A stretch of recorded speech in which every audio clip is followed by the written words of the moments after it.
Welcome to the Coherent Leadership Podcast. I'm your host, Jemima House. Today we're talking about what happens when an operating system expires and the rules no longer apply. I'm really excited to bring you this episode because it is the cohesion of so many new concepts and ideas and thoughts that I've had recently. But let me start here. Most of you will remember the early 90s. I do, of course, but I'm a Gen X baby. I was young, I was at college, and it's only with hindsight and the perspective of a grown adult that I'm able to see the things that I can see now that were happening then. So the Cold War ended. The Berlin Wall got knocked down, of course I remember that. The internet arrived, globalization accelerated, and lots of the collective assumptions that people have been living inside started to get a bit shaky.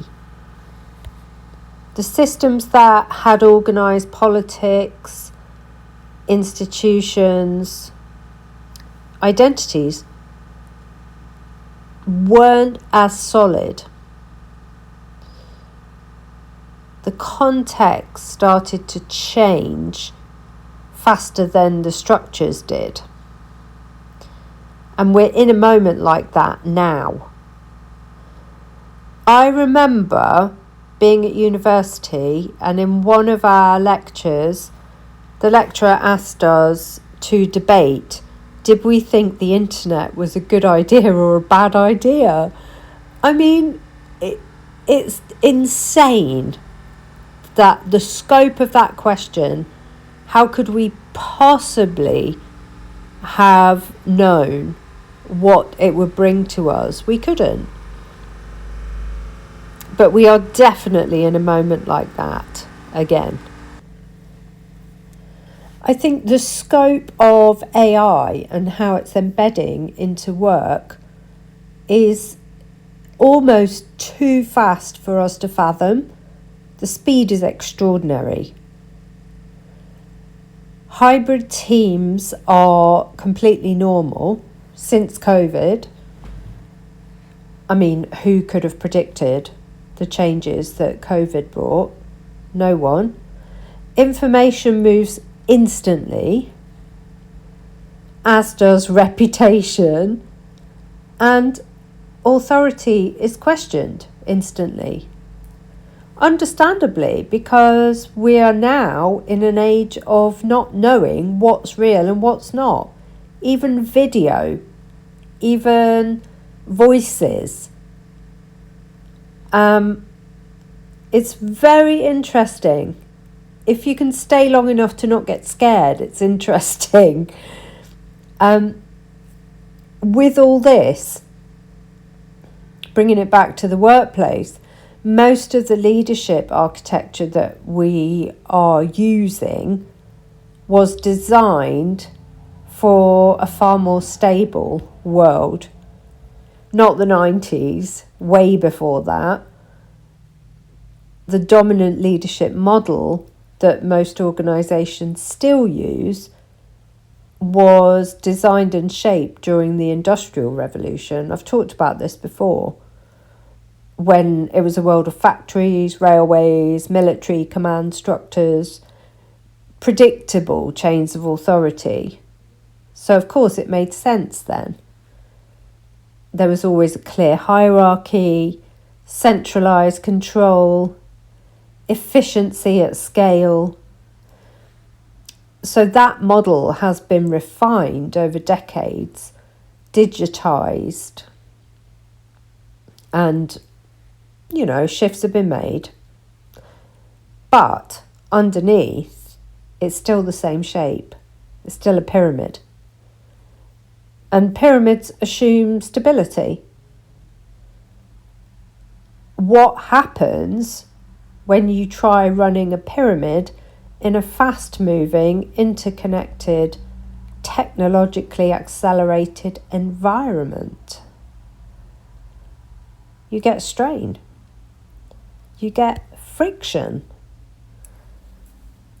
Very much the same as you can no longer advise school leavers on what career they want to choose, because people do not have careers in the same sense as they did in the 50s, 60s, and maybe part of the 70s. So what does this strain look like in the workplace? It looks like people who are overworked. It looks like decision bottlenecks. It looks like HR teams trying to support their people inside structures that are no longer fit for purpose. It looks like engagement initiatives that don't really solve anything anymore. When an operating system expires, the friction experienced isn't to do with effort, is not to do with whether the template is being adhered to or not. It's about whether our reality can fit the template anymore. Because I'm going to say, no, it can't. The architecture of leadership was not designed for our current environment. And a really interesting nuance here is that it can look as if it's the people who are failing, somehow either not doing enough, those in leadership or executives, or somehow not being,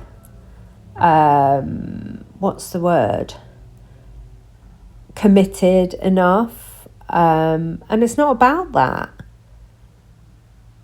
It's the system that is actually, it's aged and it's failing. So organisations start to see this, but maybe they don't recognise it as the system that's failing, but they're seeing all the problems for sure. So what do people do? Well, organisations handle it differently. Some double down on optimisation, refining processes, tightening hierarchies, adding even more oversight. Others, and these are the people that I'm working with, start to ask a bigger question. Is this leadership structure aligned with reality as we know it? Because who was it? Byron Katie, who said, don't argue with reality because you'll always lose. I mean, she had a point. But that question itself is what changes the conversation. Because if the environment is fluid and constantly evolving, then why shouldn't the leadership structure be as evolved? If it's a rigid pyramid, then there will always be friction generated. This is where I introduce the idea of circular leadership. And it's not chaos, although it is a new concept. It's not the absence of any structure. It's not everybody doing whatever they want to do. Circular leadership means influence, authority, and accountability moving through the system according to context, expertise, and most importantly, connection, rather than stacking permanently at the top and trying to push that organisation down the pyramid. And what circular leadership does is it reflects how work actually happens now. People collaborate across functions. Knowledge is distributed. Innovation emerges from interactions with the others, not necessarily from instruction.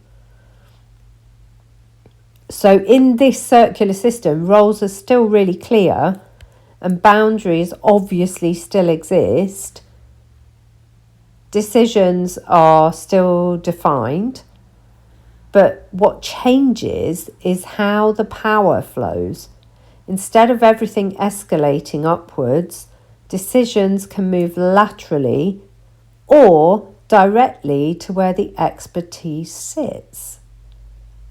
And this is one of my grounding tenets of this work, that everyone is sovereign in their own lane. So people are leaders in their own right according to their speciality. To make this more tangible, I want to return to a metaphor. I had to look this up. Heraclitus, it was, who said, "You never step in the same river twice," because the river is always moving and you are always changing. So organisations are rivers. The market shifts, tech evolves, people change, expectations do. A pyramid assumes the river can be controlled from the top, which is not the case. A circular structure recognises that leadership has got to move with the flow and the current of the river, allowing adaptation, allowing responsiveness, but without losing clarity. And clarity is so important, because without it we don't feel safe and things don't get done. So even in a circular system, accountability is explicit. Decision mechanisms are defined and people know where they stand. Fluid doesn't mean vague, it means responsive. And this matters a lot for HR particularly. And when HR is operating inside an outdated architecture, it ends up patching the symptoms, which is expensive and it can feel like a waste of time, because you're trying to source band-aids for problems that are systemic. More well-being programs, more development workshops, more engagement strategies, more emails being sent to teams saying, "Oh, you did such a great job," or "We really appreciate this about you." Like, yeah, that's nice, but you're not solving the systemic problem. Because if the underlying system is misaligned, HR then just becomes one great big repair function. In a coherent circular structure, HR embeds alignment into the architecture itself. Support, development and performance systems are designed to function within a structure that matches reality. And this does something really important, which is it reduces unnecessary friction. And we know by now that humans always default to the path of least resistance.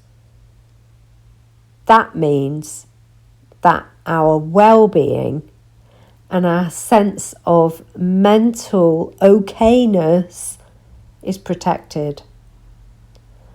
And then commercial performance starts to follow and reinforce those feelings of well-being and okayness, rather than compete with them. If we look at this historically, this isn't a new pattern. The internet required new business models. Post-Cold War geopolitics required new alliances. I think the EU was inaugurated when the Cold War ended, I think. I'm not brilliant at history, so I could be wrong on that. Every major tech shift has required some new form of organisation. AI is no different.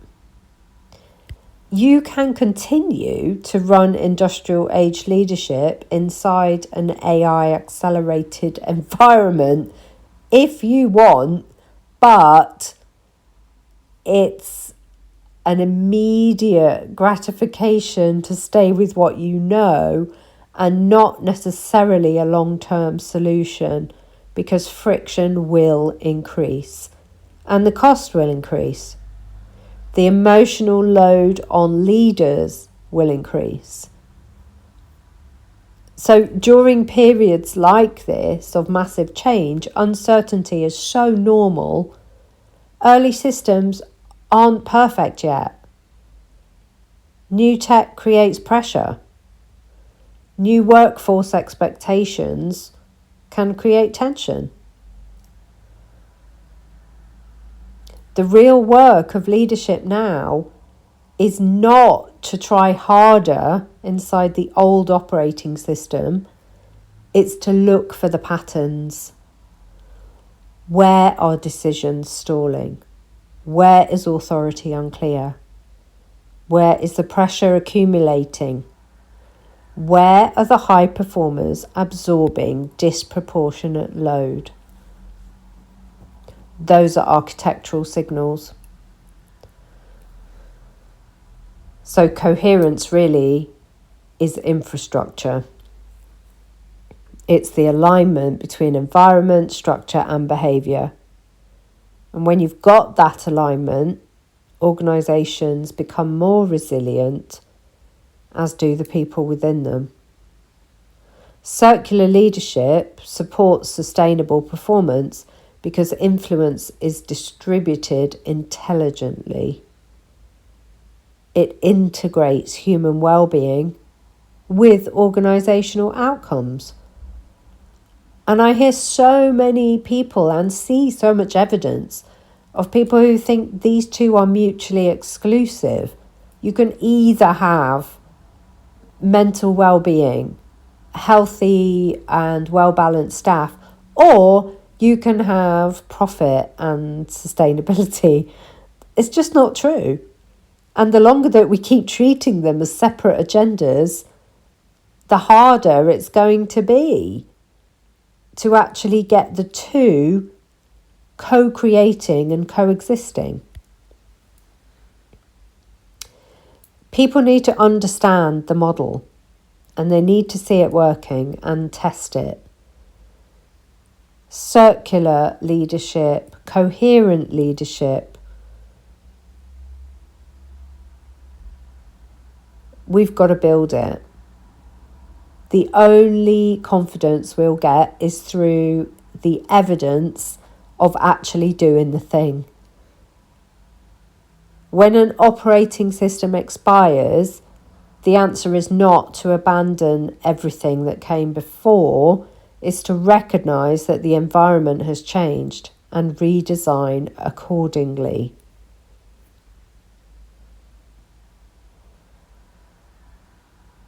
If this conversation resonates with you, and I know this episode is a bit longer, then it's actually twice as long as my normal episodes, I would love for you to follow the podcast so that you get notified each Monday when I release a new episode.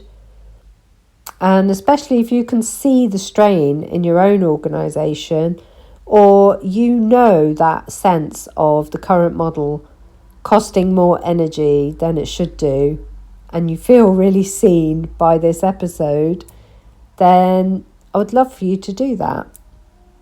Give the podcast a follow and listen each week where I explore how we're going to build coherent leadership architecture that holds under pressure and adapts to complexity.